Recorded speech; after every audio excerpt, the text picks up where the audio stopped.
चिन्ता सन्तानहन्तारो यत्पादाम्बुजनेन वो प्रियानान्तान्निजाचार्य प्रणमामि मुहुर्मुहुः यदनुग्रहतो जन्तु सर्वदुःखार्तिको भवेत् तमां सर्वदा वन्दे श्रीमद्वल्लभनन्दनम् अज्ञानतिमिरान्धस्य ज्ञानाञ्जनशलाकया चक्षुरुन्मीलितं येन तस्मै श्रीगुरवे नमः नमामि हृदये शेषे लीलाक्षीराब्धिशायिनं लक्ष्मीसहस्रलीलाभिमानं कलानिलयम् चतुर्भुष्ट्या त्रिविंशता सर्वैर्विराजते रसो पंचधारतये मम સદુ પાંડેજીનો ત્રીજો પ્રસંગ મહાપ્રભુજીએ પછી કીધું કે હું આશીષ કાલે પછી મહાપ્રભુજી સદુ પાંડેજી સાથે ગયા પર્વત ઉપર તો દેવ દમનને સામેથી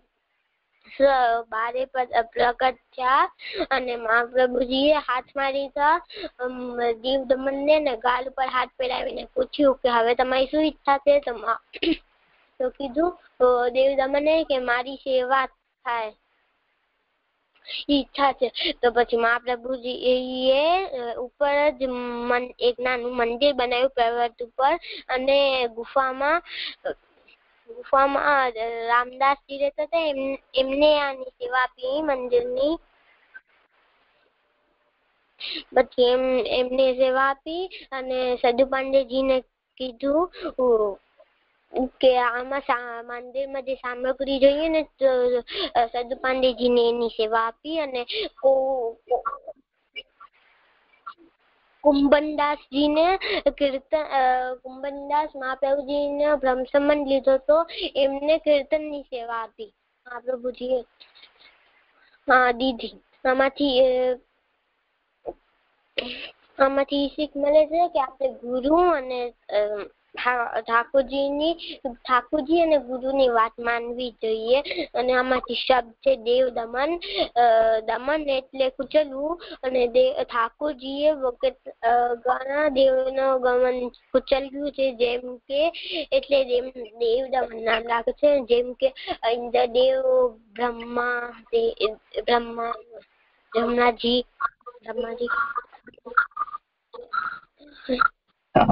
શાબાશ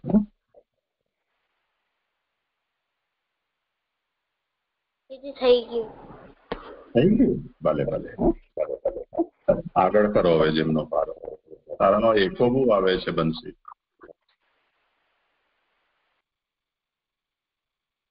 આજે કોણ કરશે હું કરીશ બંસી હા કરો કાલનું પેલે જે પુનરાવર્તન કરો પછીથી આગળ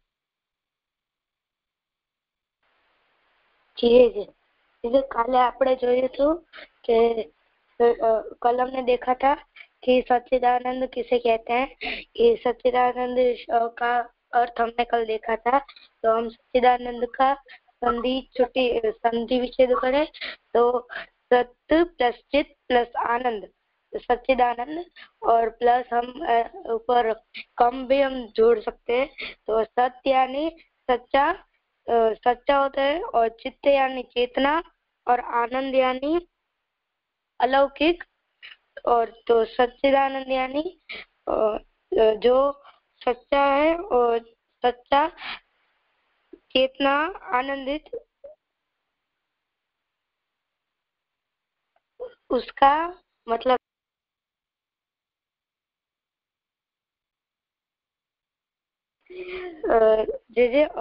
तो सत्य यानी मटेरियल भी हम कह सकते हैं तो परब्रह्म है वो सच्चिदानंद है और अक्षर ब्रह्म है वो सच्चिदानंद कम है यानी कि श्री कृष्ण से परब्रह्म से उसमें जो सब कुछ कॉन्शियसनेस है मटेरियल और वो सब है वो परब्रह्म से कम है इसलिए सच्चिदानंद कम होता है तो परब्रह्म से अक्षर ब्रह्म में आनंद अल्प है अक्षर ब्रह्म का आनंद काउंटेबल है गणितानंद कम है गिन सकते हैं वैसा है तो परब्रह्म का आनंद अनकाउंटेबल है इसलिए तो परब्रह्म को सच्चिदानंद कहते हैं और अक्षर ब्रह्म को सच्चिदानंद कम कहते हैं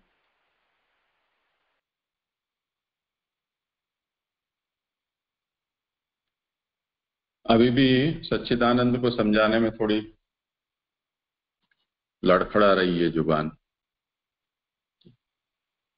इसको ध्यान से समझ लो फिर से,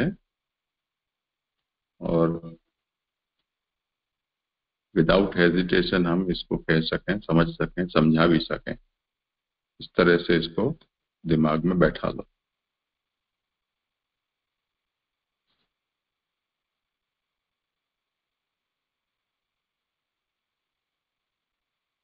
किसी भी वस्तु को जब हम समझाते हैं, उस वस्तु के कई पहलू होते हैं, एस्पेक्ट्स होते हैं या डायमेंशन होते हैं।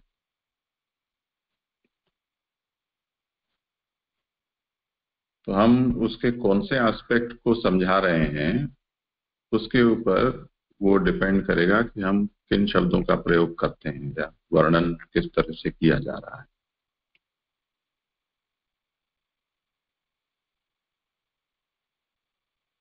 उसके उदाहरण के तौर पर हम ये कहें कि जैसे गाय एक प्राणी है, एनिमल है। तो जैसे जीव जंतु, मक्खी, मच्छर, चेंटी, चेंटा, दीमक, उसके बाद चिड़ी, कबूतर, मोर, तोते, और उसके बाद चूहे, बिल्ली, कुत्ते, और फिर गाय, भैंस, बकरी, ऊंट, घोड़े। ये सब नाम लिखे हुए हों और किसी बच्चे को समझाया जाए, उसमें बच्चा ये पूछे कि गाय क्या है, तो उसे ये उत्तर देंगे हम कि गाय एक एनिमल है, प्राणी है, पशु है।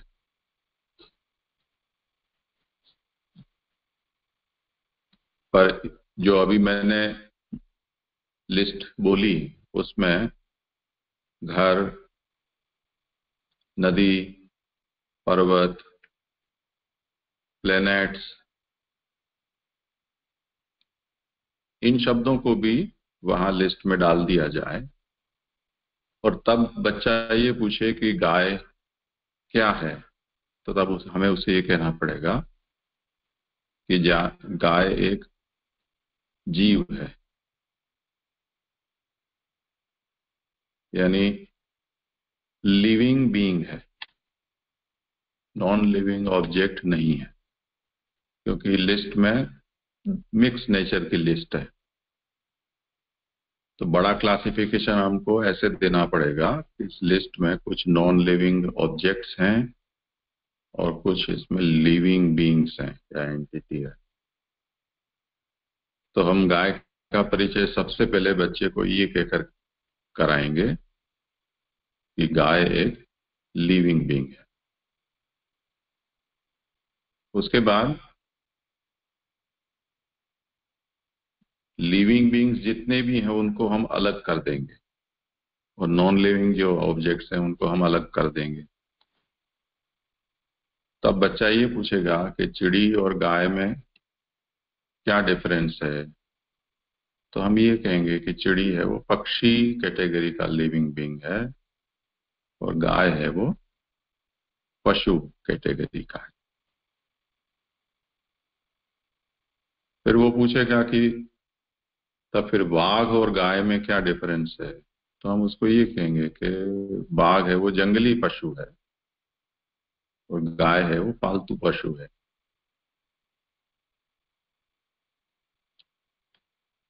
दूसरा उसका ये भी हम कह सकते हैं कि बाघ है वो मांस भक्षी है, और गाय है वो तृणभक्षी है, घास खाने वाला प्राणी है।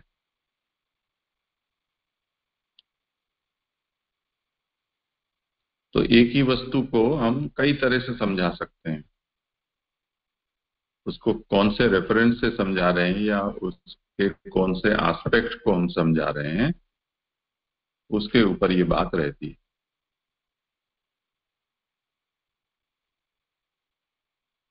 ऐसे में अगर कोई हमारी गौशाला की, हमारे आस पड़ोस की या हमारी खुद की गाय वहां पर हो,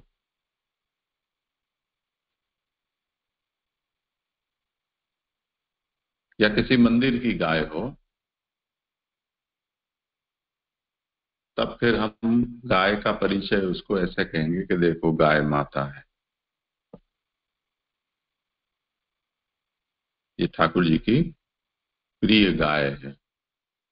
जैसे अभी जो वार्ता जी के प्रसंग सुना रहे हैं उसमें आगे आएगा कि ठाकुर जी कहेंगे कि मुझे गाय प्रिय है। तो श्री महाप्रभु जी ने वेद कर्म की पवित्री को बेचकर गाय खरीद कर ठाकुर जी को भेंट की, क्योंकि ठाकुर जी गोपाल हैं। तो अब जैसे गाय है उसका परिचय हमने ये दिया कि वो एक लिविंग बीइंग है, पालतू पशु है, घास खाने वाला पशु है। उसके साथ साथ गाय एक पूज्य प्राणी है, वो भगवान श्री कृष्ण को प्रिय है। तो ये सब गाय के ही विषय में हम कह रहे हैं। अब इतने में कोई बालक ये पूछे, जिसके सामने चित्र है, एक नील गाय है, एक भैंस है और एक अपनी देशी गाय है। वो तीनों की आकृति कुछ अंश में एक सी है और कुछ अंश में उनके अंदर उनमें डिफरेंस भी। तो उसको ये संशय हो जाएगा कि इसमें से गाय कौन सी है, या तीनों ही गाय हैं, क्या है। तब फिर हम उसको समझाएंगे कि ये जो नील गाय और भैंस है, वो गाय नहीं कहलाती, पर ये गाय है। ऐसे उसको हम उन दोनों से अलग बताएंगे। अब वो पूछेगा कि इनमें क्या अंतर है, देखो दोनों को, तीनों को सींग है, तीनों को पूंछ है, तीनों के 4 पांव है, तीनों का आकार भी एक समान है, तीनों दूध भी देती हैं, तो इसमें क्या अंतर है। तो हम उसको ये बताएंगे कि गाय में जो खास वस्तु है वो 2 वस्तुएं हैं। एक तो उसकी पीठ के ऊपर एक उभरा हुआ कंधा होता है, जिसको कांध कही जाती, और दूसरा उसके गले में चमड़ी लटकती हुई होती, झूल जैसी। तो अगर किसी पशु को हम पहचानना चाहें और उसमें सींग, पूंछ, 4 पांव, दूध देना, घास खाना, ये सभी लक्षण मिलते हों, पर उसके गले में ये चमड़ी जो झूलती है ऐसी झूल न हो, जिसको संस्कृत में सासना कहते हैं या गलकंबल कहते हैं, तो उसे हम गाय नहीं कहेंगे। पर अगर ऐसी झूलती हुई चमड़ी उसके गले के नीचे हो तो वो गाय कहलाती। अब ये भी एक गाय के विषय में ही हमने जो दूसरी सब बातें देखी कि वो एक लिविंग बीइंग है, वो हर्बीवरस है, घास खाती है, पालतू है, दूध देने वाली है, वो माता मानी जाती है, भगवान को प्रिय है। उसमें ये एक बात और जोड़ दी गई, ये भी गाय का ही वर्णन है। अब इनमें से ये सब जो वर्णन है वो अलग अलग उसके एस्पेक्ट को बताते हैं। तो गले में जैसे 2 सींग हो, पूंछ हो, 4 पांव हो, पीठ के ऊपर कंधा हो, वो गले में चमड़ी लटकती हुई हो, तो ऐसा कोई प्राणी हो तो उसको गाय कहा जाता है। ये तो गाय की आकृति का वर्णन हुआ या स्वरूप का वर्णन। तो किसी चीज को हम, उसकी पहचान कैसे हो देखने पर, उस तरह से जब हम उसका वर्णन करते हैं तो वो एक अलग तरह का वर्णन कहा जाता है।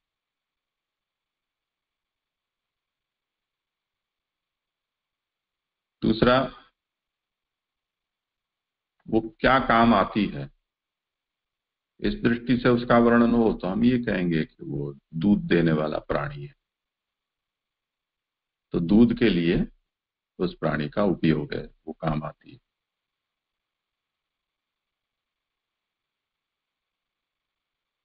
अब धार्मिक दृष्टि से हम सोचें तो वो पूज्य प्राणी है, भगवान श्री कृष्ण को प्रिय है, उसी के दूध, दही, घी, गोमूत्र, गोबर से यज्ञ वगैरह धार्मिक कार्य हो सकते हैं। इस तरह से उसका धार्मिक महत्व है, तो वो हमारे लिए पूज्य है, उसमें सभी देवताओं का वास है। ये अलग वर्णन हो गया।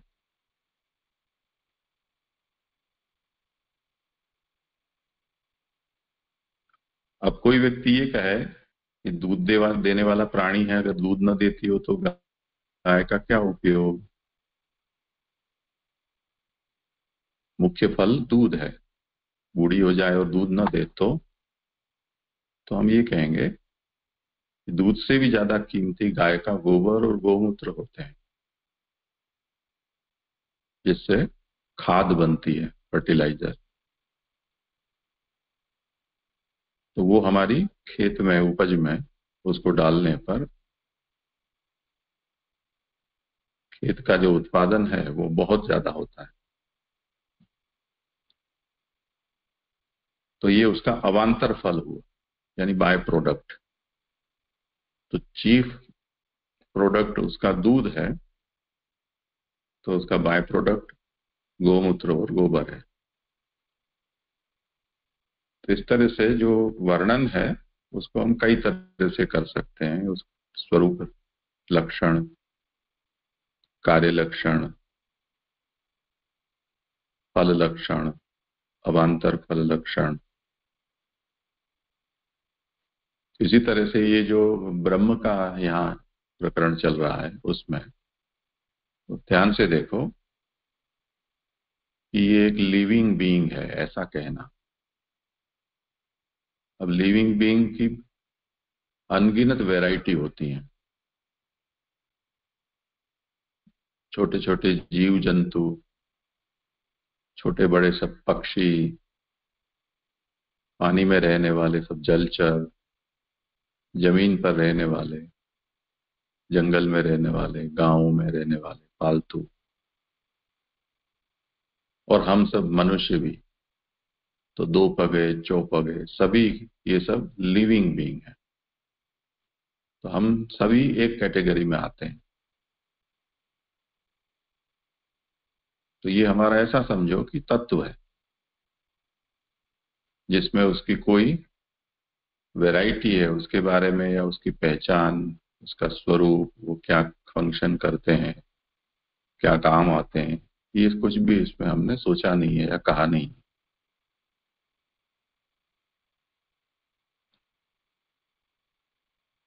तो कभी हम किसी को उसका जो एसेंशियल नेचर है या तत्व है उससे उसकी पहचान बताते हैं।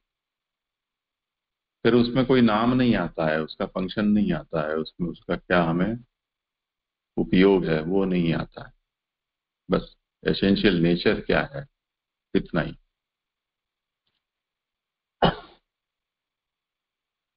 जैसे लकड़ी, प्लास्टिक, लोहा, इन सब की चीजें पड़ी हुई हो, हम तो कोई पूछे ये सब क्या है, तो हम ये कह देंगे एक शब्द में कि ये सब पार्थिव पदार्थ हैं या कॉन्क्रीट ऑब्जेक्ट हैं। तो ये उसका एसेंशियल नेचर हो गया। तो लकड़ी कहो तो भी वही आंसर है, प्लास्टिक को तो भी वही आंसर है, धातु कोई भी प्रकार की कहो तो भी वही आंसर। ये उसका एसेंशियल नेचर होगा, उसका फिर कोई नाम नहीं है। फिर कोई पूछे कि तो ठीक है कि ये कॉन्क्रीट ऑब्जेक्ट है, इसको किस नाम से जानते हैं, और फिर हम उसके नाम को बताएं, वो फिर आगे की बात हो जाती है। इसी तरह कोई व्यक्ति हमारे सामने आया जिसको हमने कभी देखा नहीं हो, और हमारे दो लोग खड़े हो, हम बात करते हो, कोई पूछे कि ये कौन आया, तो दूसरा कहेगा कि आदमी या मनुष्य या जीव। तो इससे हमें क्या जानकारी मिली? इतना तो हम समझ ही सकते हैं कि अगर सामने से कोई आ रहा है तो वो जीव ही होगा। तो ये कोई जवाब हमको संतोष देने वाला नहीं हुआ, क्योंकि उसका जो एसेंशियल नेचर है उसको हमने कहा। पर कोई व्यक्ति ये कहे कि ये गुजराती है, राजस्थानी है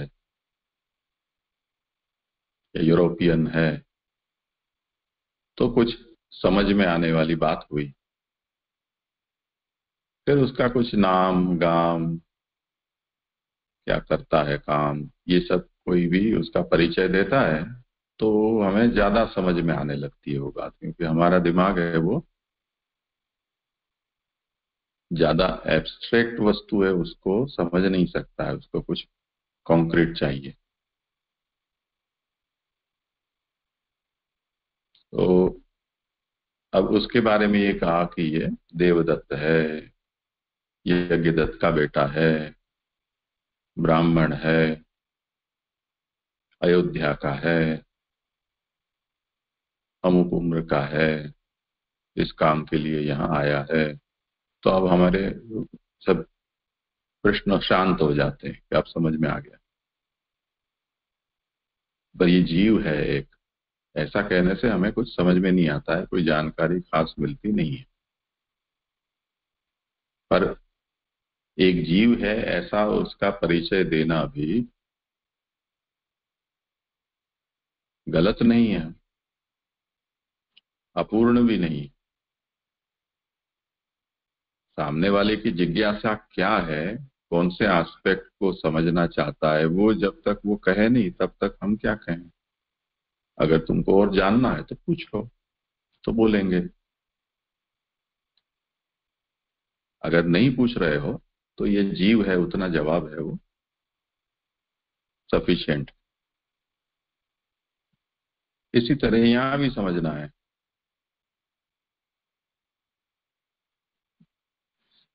ये जो विषय चला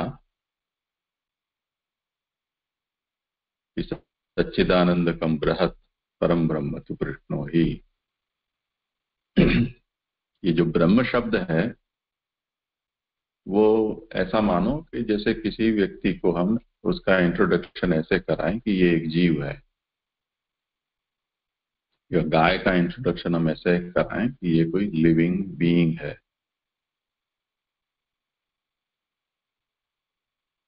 तो वो इम्पर्सनल नेचर का है,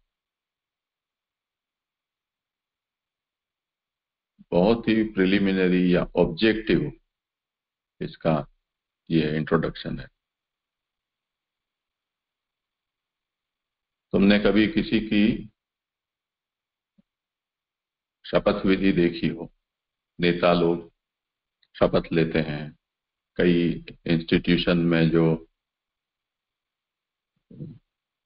डायरेक्टर बनते हैं या ऐसे कोई स्थान पर उनको बैठाया जाता है, तो वो भी ऐसी ओथ लेते हैं।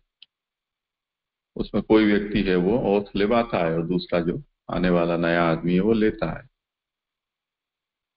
तो मानो कि राष्ट्रपति, नया मंत्रिमंडल जो बन रहा है उसमें प्रधानमंत्री या किसी मंत्री को मंडल में शामिल किया जा रहा है, वहां पर वो राष्ट्रपति खड़े होंगे, वो बोलेंगे कि मैं, बोलो मैं, बस इतना ही बोलते हैं वो। उसके बाद जो शपथ लेता है मंत्री बनने के लिए वो बोलेगा मैं नरेंद्र दामोदर दास मोदी, ऐसा अपना पूरा नाम बोलता है। तो अब मैं ये जो बोलते हैं हम, वो तो हम हमारा सबका कॉमन है। बकरी भी बोलेगी तो मैं बोलेगी, मैं बोलूंगा तो भी मैं बोलूंगा। ये तो हमारा सबका इंट्रोडक्शन एक ही है। जैसे दरवाजा किसी ने खटखटाया, पूछा कौन, तो फिर मैं से क्या पता चला कौन आया। बकरी भी हो सकती है। पर हम पूछेंगे कि मैं का मतलब क्या, बोलो, फिर वो कहेगा कि फला फला व्यक्ति है। तो अब हमें ज्यादा समझ में आएगी बात। दरवाजा खोलना नहीं खोलना, या अंदर से आवाज देके उसको लौटा देना, या पूछ लेना क्या काम है। तो जो इम्पर्सनल नेचर का जो इंट्रोडक्शन है वो ब्रह्म है।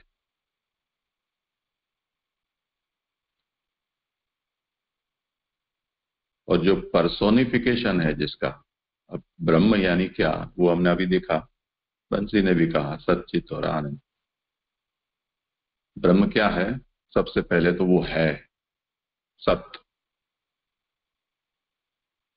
दूसरा, वो ऐसा सत्य नहीं है जैसे कि पत्थर पड़ा हुआ है जिसको ठोकर मारो तो भी ठीक है, मंदिर में उसको बैठा दो तो भी ठीक है, उसको पानी में डालो तो भी ठीक है, और 3 पत्थर लगाकर और चूल्हा बनाए उसको जलाओ तो भी कोई चिंता की बात। तो वो पत्थर भी है, पर होने का उसको भान नहीं है, अवेयरनेस नहीं। तो ब्रह्म जो है, ब्रह्म का जो सत्य, वो ऐसा नहीं है पत्थर जैसा कि जिसको उसको होने की अवेयरनेस ना हो।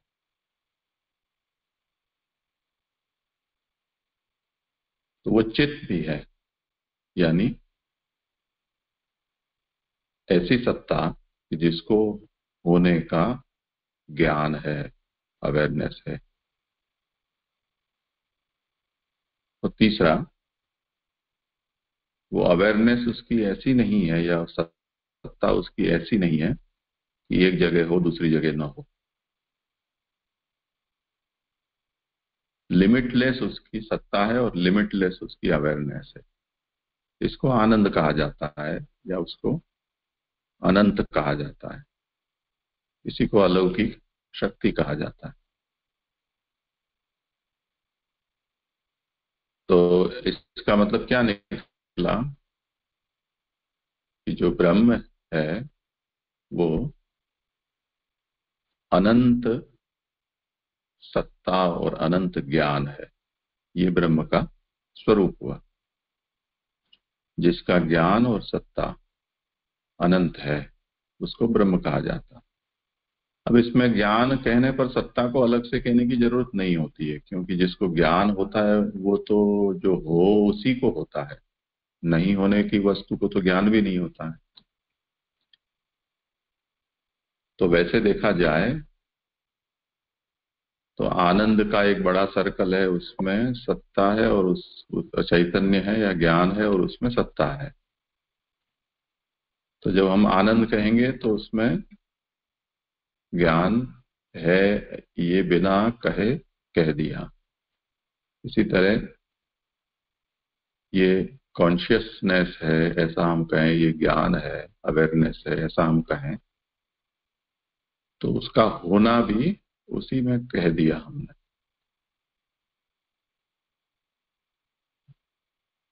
हमारी समझ के लिए ब्रह्म सत्य चित और आनंद है ऐसा कहा जाता है, पर सचमुच में तो आनंद ही ब्रह्म है। आनंद कहने पर सच्चित उसके पेट में ही है।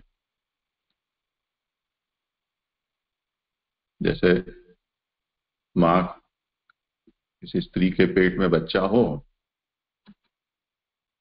और वो आए और वो ये कहे कि हम दोनों आ गए,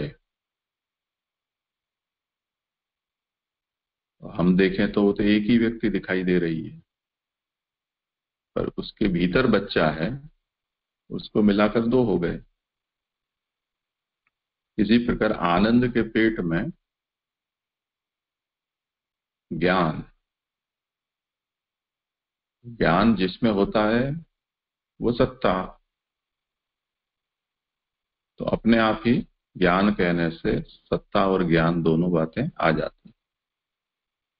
इस तरह से समझने का ये है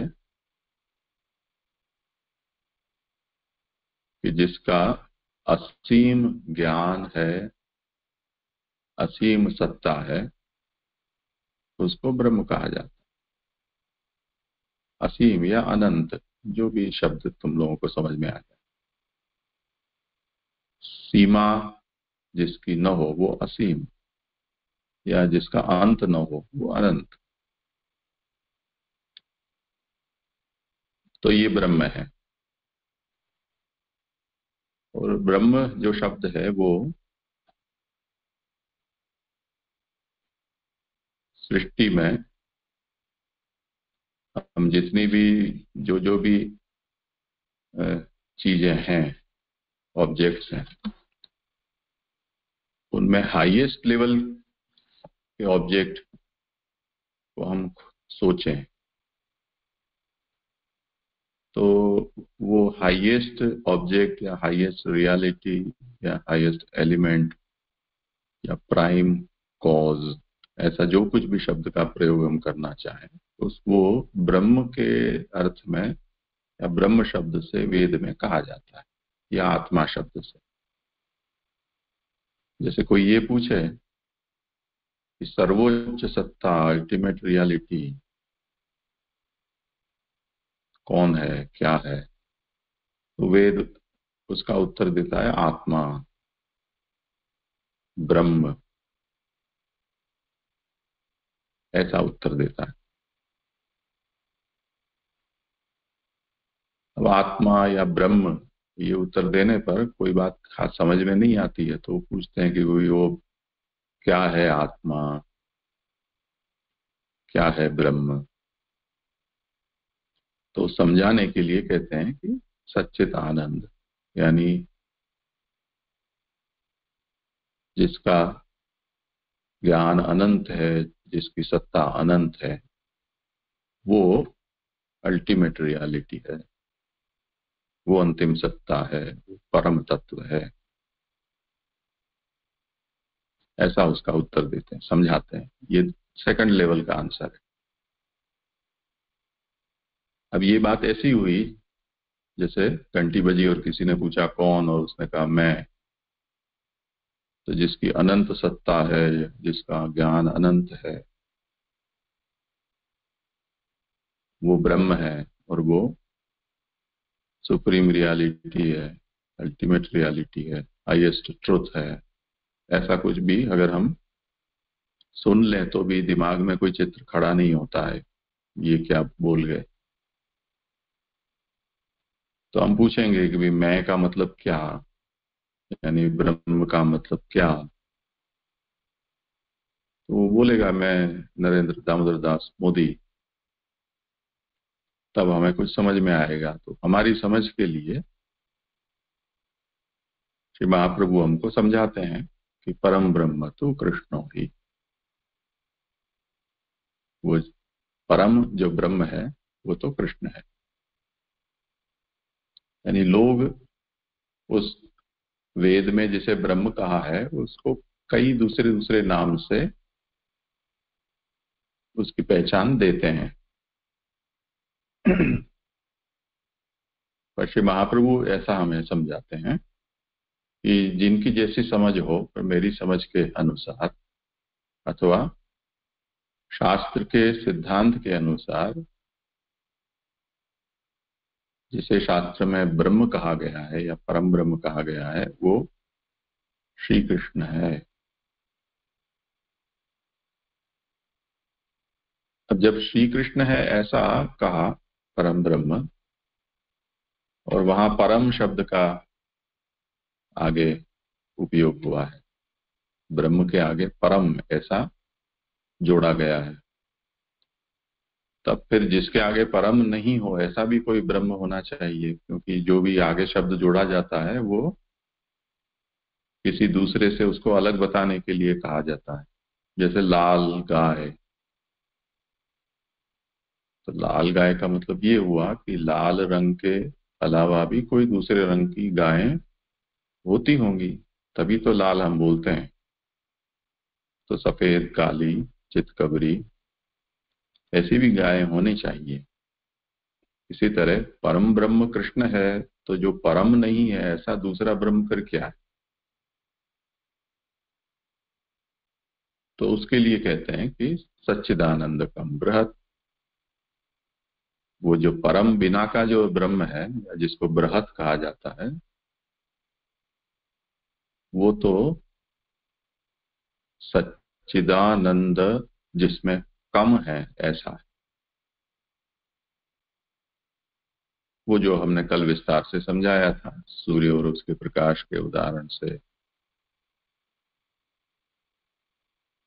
तो परम ब्रह्म और अक्षर ब्रह्म, ऐसे दो भेद बता दिए। परम ब्रह्म मालिक है, अक्षर ब्रह्म उसका नौकर है, ऐसा समझो। परम ब्रह्म धर्मी है, अक्षर ब्रह्म उसका धर्म है। परम ब्रह्म साकार है, अक्षर ब्रह्म उसकी व्यापकता है।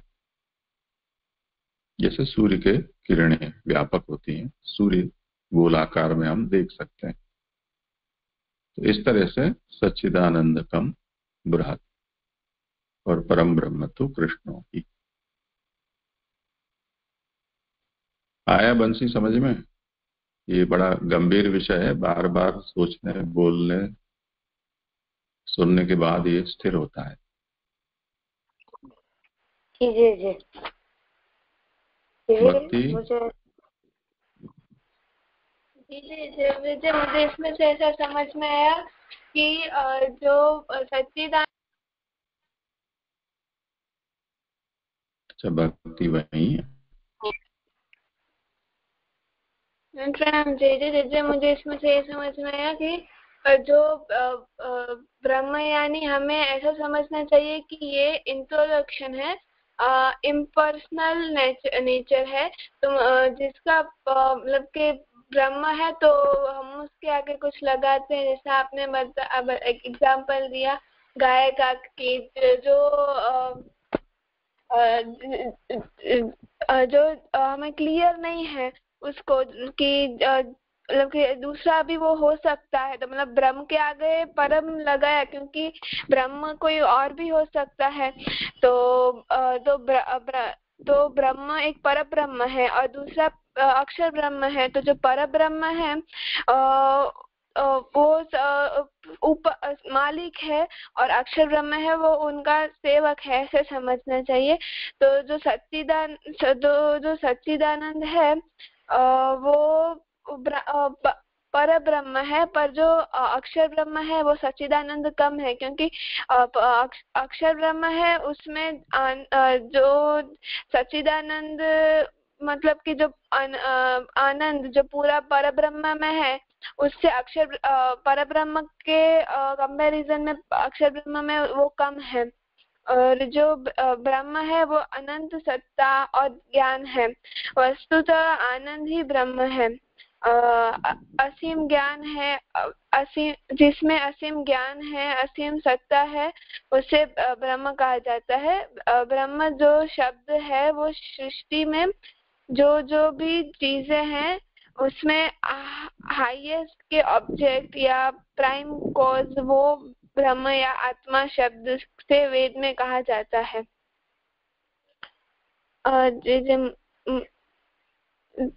जैसे मुझे समझ में आया।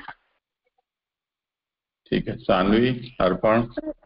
जय મને પ્રશ્ન છે કે કૃષ્ણ શ્રી મહાપ્રભુજી કહે છે કે ગણિતાનંદકમ બૃહત અને અહીંયા સિદ્ધાંત મુક્તાવલીમાં સચ્ચિદાનંદકમ બૃહત। તો આપણે સમજી શકીએ કે ગણિતાનંદકમ અને સચ્ચિદાનંદકમ એક જ થાય મીનિંગ, કારણ કે આપણે સમજાયું કે જ્યારે આપણે કહે છે કે બ્રહ્મ આનંદ રૂપ છે તો આનંદ રૂપ કહેવામાં એમાં સત અને ચિત અંદર આવી જ ગયું, કારણ કે પરબ્રહ્મમાં લિમિટલેસ સત છે અને લિમિટલેસ ચિત્ત છે. એટલે આપણે જ્યારે કહીએ કે ગણિતાનંદ કમ બૃહત એટલે અક્ષર બ્રહ્મમાં જે આનંદ ગણી શકાય છે એટલે લિમિટેડ છે. તો આપણે ગણિતાનંદ કમ અને સચ્ચિદાનંદ કમ એક જ થાય છે? हाँ हाँ ठीक है, पर बेसिकली इसमें ये समझना चाहिए कि जो कम कप प्रत्यय जो लगा है कि वो उसमें लेसर क्वांटिटी में है या इंटेंसिटी में है, वो आनंद के साथ जुड़ता है. सत और चित्त में वो उतना नहीं जुड़ता है. टेक्निकल सेंस में हम इसको सोचें तो, क्योंकि गणना जो वेद में की गई है वो आनंद की गणना की गई है. सत्ता और चैतन्य की बात वहां पर नहीं है. पर हमने जैसे ये देखा कि आनंद होता है वो सत्ता को छोड़कर नहीं होता है. आनंद अनकॉन्शियस में नहीं होता है. तो कॉन्शियसनेस और एग्जिस्टेंस ये दोनों आनंद कहने पर साथ में आ ही जाते हैं. उस दृष्टि से हम सोचें तो लिमिट है वो या लिमिटलेसनेस है वो तीनों में. पर ऐसा कहने की आवश्यकता इसलिए नहीं है कि आनंद बोल देते हैं हम तो आनंद में सब बात आ गई. दूसरा ये है कि जब अक्षर ब्रह्म के विषय में ये कहा जाता है, जो आगे आई बात के तद्हि द्विरूपम, अक्षर है वो जो बृहत है वो दो रूपों वाला है. एकम सर्वम स्यात् और एकम तस्माद् विलक्षणम. यानी अक्षर अपने एक रूप से ये जगत रूप बन जाता है, जीव रूप बन जाता है, और अक्षर का एक उस जगत रूप से विलक्षण है. यानी एक इससे एक डिफरेंट नेचर का है, और वो है वो धाम है भगवान का. तो अब देखो कि जब हम सर्वम स्यात् ऐसा कहेंगे, यानी अक्षर सभी जड़ रूप में और जीव रूप में हो गया, तो वो जड़ और जीव जब तक उनके एग्जिस्टेंस में हम कोई लिमिट नहीं लाएंगे तब तक तो वो डिफाइन नहीं हो पाएंगे कि ये जड़ है और ये जीव है. इसी तरह एक जड़ और एक जीव में जैसे लिमिटेशन आती है, पर उसकी समष्टि सभी जड़ और सभी जीव को हम सोचें तो फिर से वो लिमिटलेस हो जाता है. क्योंकि जड़ में अगर हम स्पेस भी काउंट करें तो जो कुछ भी होगा वो स्पेस में होगा. तो स्पेस को तो लिमिटलेस होना चाहिए, तब उसमें कुछ लिमिट वाली वस्तुएं आएंगी या उनको हम देख पहचान पाएंगे. जैसे हम ऊपर आउटर स्पेस में हम देखते हैं आसमान में, तो हमको सब प्लैनेट्स और स्टार्स ये सब दिखलाई देते हैं. उसमें स्पेस हमको लिमिटलेस दिखलाई देती है, पर स्टार्स और प्लैनेट जो होते हैं वो उसमें हमको लिमिटेड दिखते हैं. इसी तरह जो कॉन्शियसनेस है, वो कॉन्शियसनेस हम मेरे में मेरी कॉन्शियसनेस, तुम्हारे में तुम्हारी है.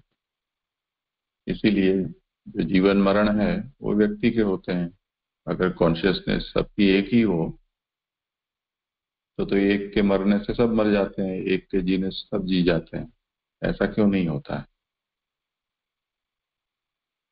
तो मेरी तुम्हारी सब कॉन्शियसनेस है वो सब अलग अलग है, पर अक्षर की कॉन्शियसनेस की ये सब कुछ मैं बना हूं, उसमें ऐसा भेद नहीं है. तो जो अनकॉन्शियस ऑब्जेक्ट्स हैं, पृथ्वी जल तेज वायु आकाश, वो भी जिस अक्षर में रहते हैं वहां अक्षर इस बात को जानता है, अवेयरनेस उसको है कि ये मेरे में है, तो वो यूनिवर्सल कॉन्शियसनेस जैसा है। तो हमें इस बात को खास ध्यान से ये समझना है कि एक तो एसेंशियल नेचर की लिमिटलेसनेस है और दूसरी लीला में भगवान ने प्रकट की हुई एक तरह की लिमिटेडनेस। वो लिमिट ऐसी है कि जब भगवान ये चाहते हैं कि अक्षर सब कुछ कार्य करे, उनका एक रूप, तो अक्षर को वो बड़ा बना देते हैं और खुद उसमें छोटे दिखते हो ऐसे, यानी अक्षर भगवान का धाम बन गया और उसमें भगवान विराजते। तो धाम ऑलवेज उसमें रहने वाले से बड़ा ही होगा। जैसे हम घर में रहते हैं, घर हमसे बड़ा होता है, ज्यादा स्पेस ऑक्यूपाई करता है, उसमें रहने वाला है वो कम स्पेस ऑक्यूपाई करता है।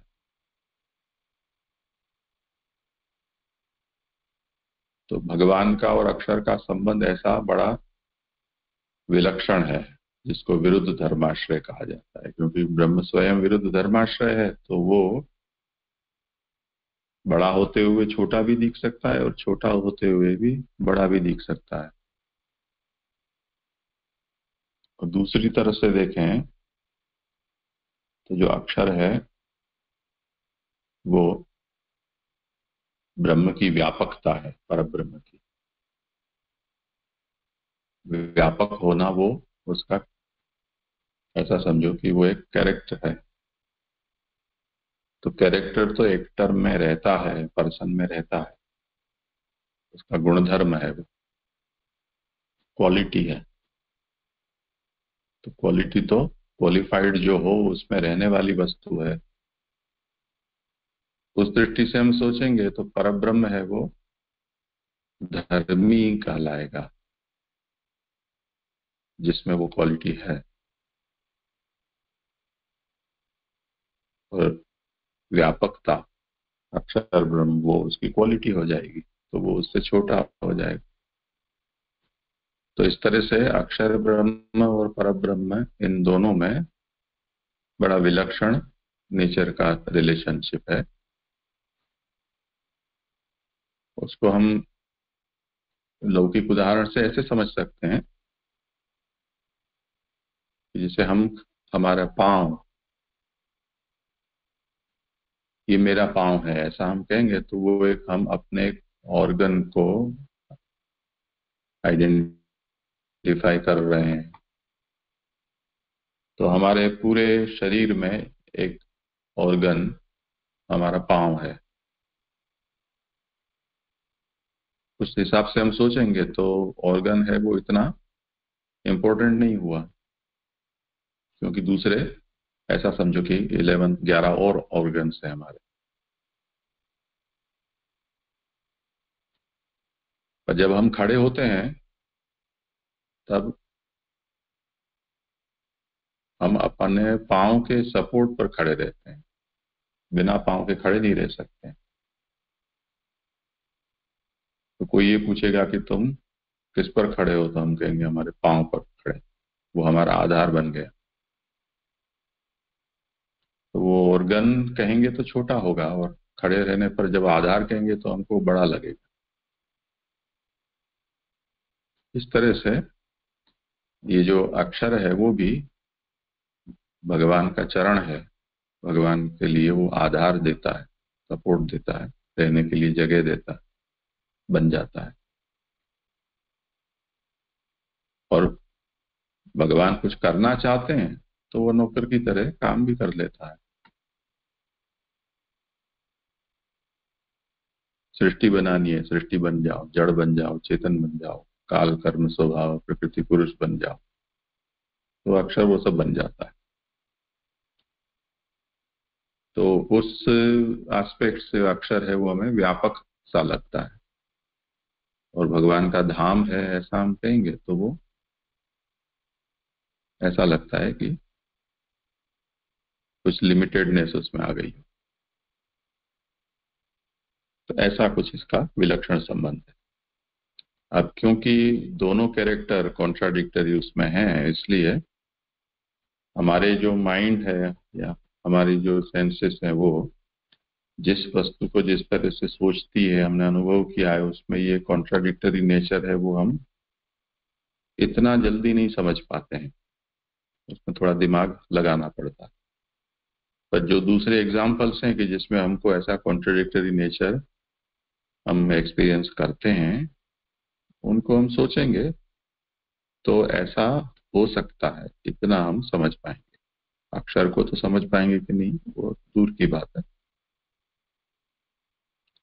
तो जैसे हम ये समझें कि आम कच्चा होता है तब खट्टा होता है, पक जाता है तो मीठा होता है।